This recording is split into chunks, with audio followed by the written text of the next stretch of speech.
Detective, finally awake? You really are a heavy sleeper, you know.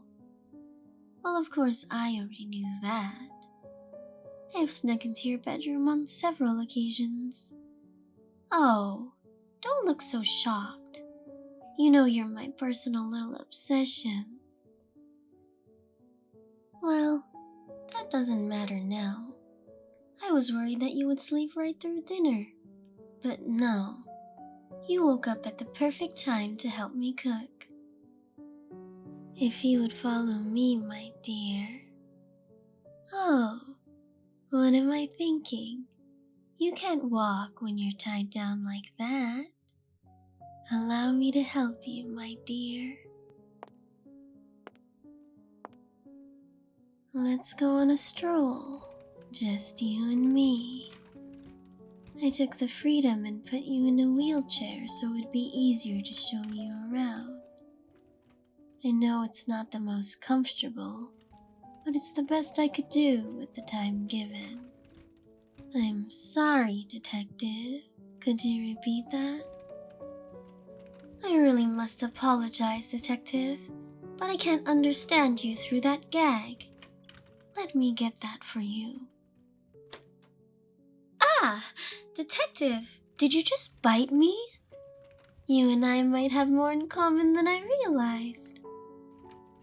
Oh, but we do, my dear detective. You and I are more alike than you want to admit. Tell me, how did I taste like?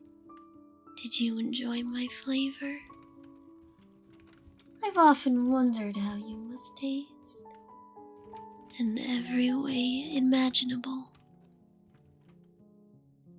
How did you get here? That is a very good question, Detective. You know, you were always my favorite. I always knew that if anyone ever did get this far, it'd be you, Detective. Still though, imagine my surprise. Here I was, returning from a little snack run into town, and I found your car driven off the road, and you inside with a nasty little bruise. These mountain roads can be very treacherous at night. You really should be more careful when you're driving. I don't know how you found this place, but you did. Let's stop for a moment and just enjoy the fresh mountain air. It's one of the best parts about living so far away from the city. There's no pollution or unwanted noise. That's why I sometimes just swing the patio doors open like this to let the fresh air in.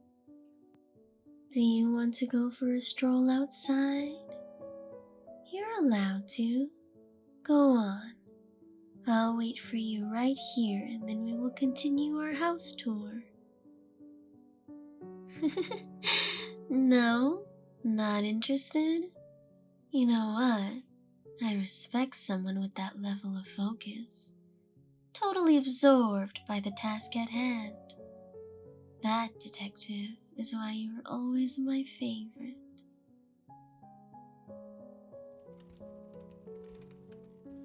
Alright, my dear detective, this is the main dining room. My parents used to host the most fabulous dinner parties here. People from high society came running to taste my father's cooking. You should have seen him. It was an entire performance. Ah, here we are, the kitchen.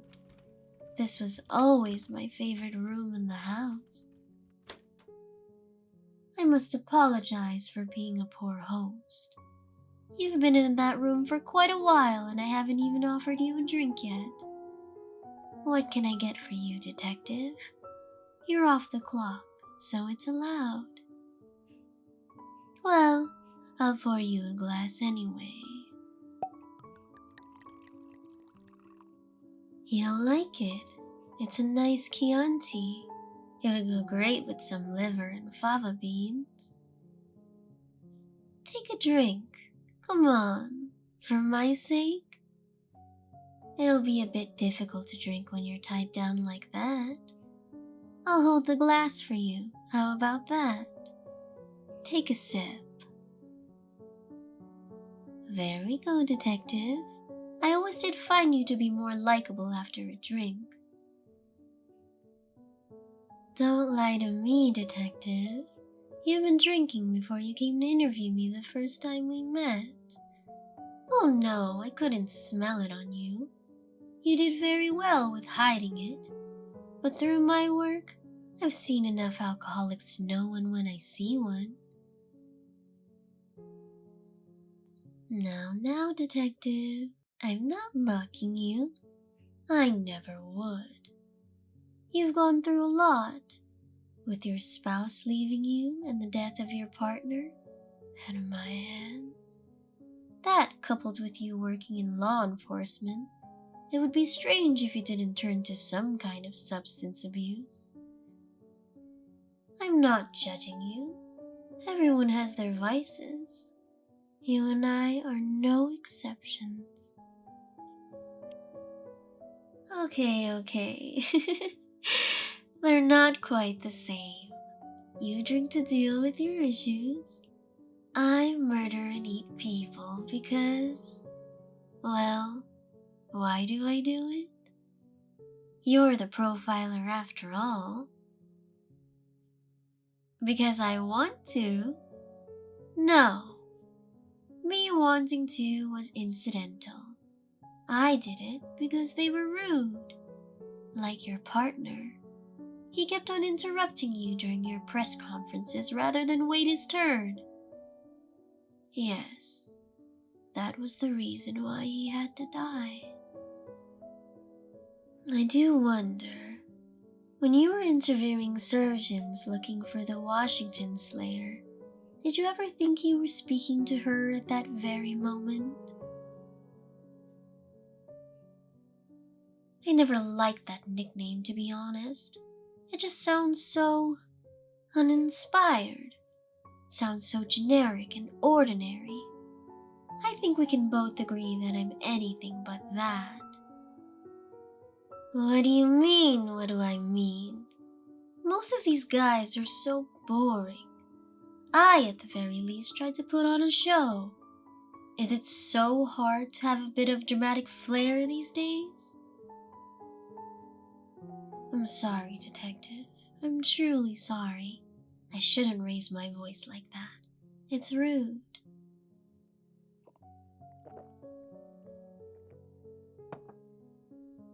Now, let's get started cooking. I have a fridge filled with fresh ingredients.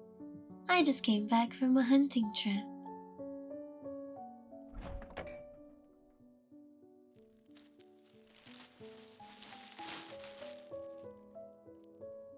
My dear detective, shouldn't we get started? I wanted to have you for dinner ever since the moment I met you.